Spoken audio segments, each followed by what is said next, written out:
So, good day everyone. I am Rosemary Gelavilla and I am your discussant in Lesson 15, Technology and Engaging Learners.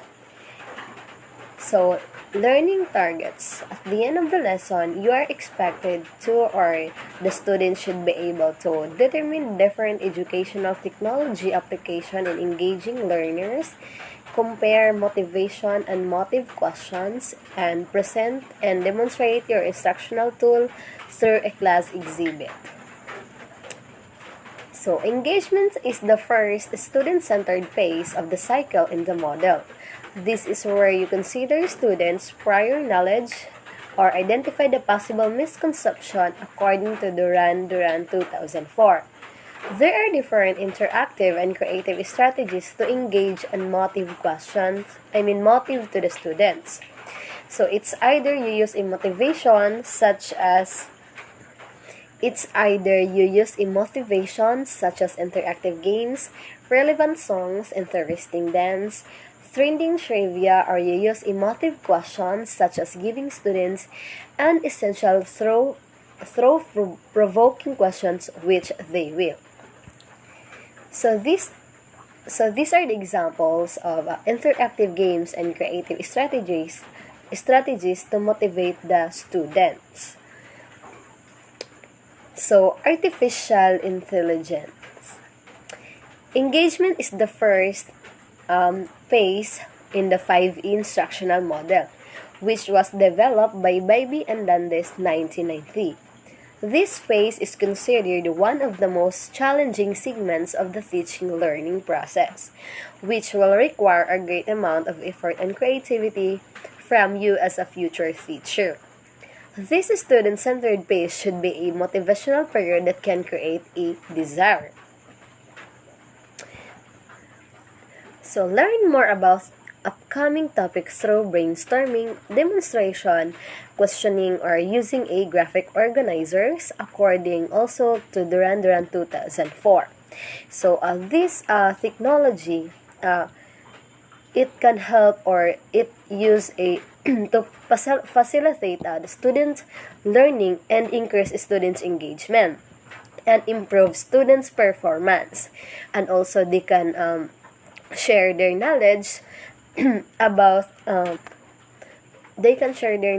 of what they had. And also, if the students will not be engaged in the target lesson, then they will not learn it. Therefore, you are presented with a great challenge, which is to encourage and enable your students to engage in the learning process according to Part 2003. So here are some categories of notable edtech apps that you may use in engaging your students. First is the interactive game-based sites. These sites allow you to choose a game from introductions, warm-up, routines, and the game itself. There are numerous games and videos that you may use in engaging your students. So, for example, in Kahoot. So, it is a great way to engage your students when learning new vocabulary or studying a new topic.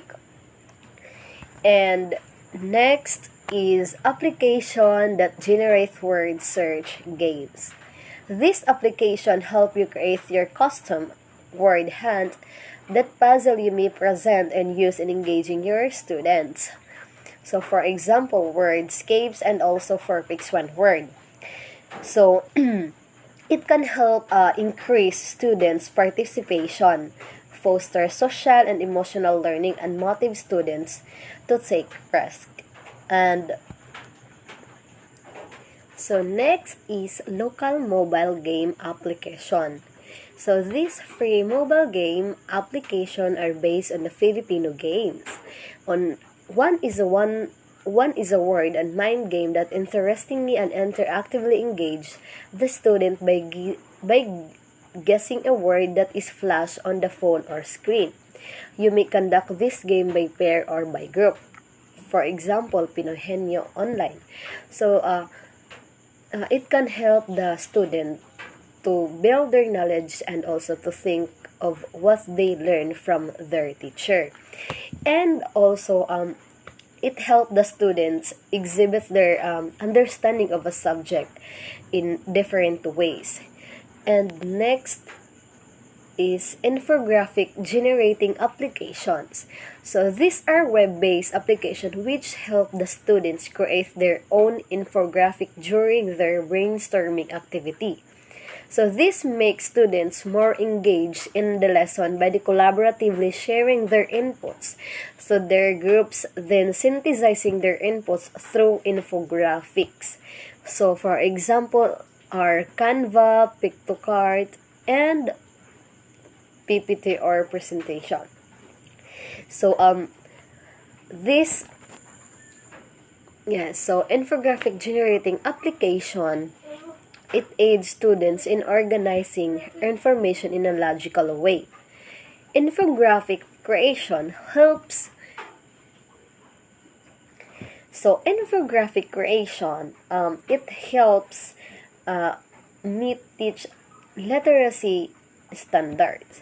So it is the process of making infographics, help students improve their research hubs and find trustworthy sources of information.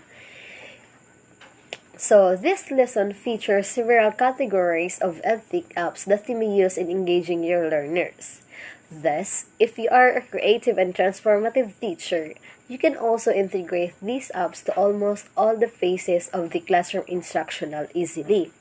Lastly, there are several other ethic apps available on the net. You may also try to explore and integrate those in creating a memorable classroom experience. So, having them create broadcasts and videos allows students to develop new skills, display their creativity, and demonstrate their learning.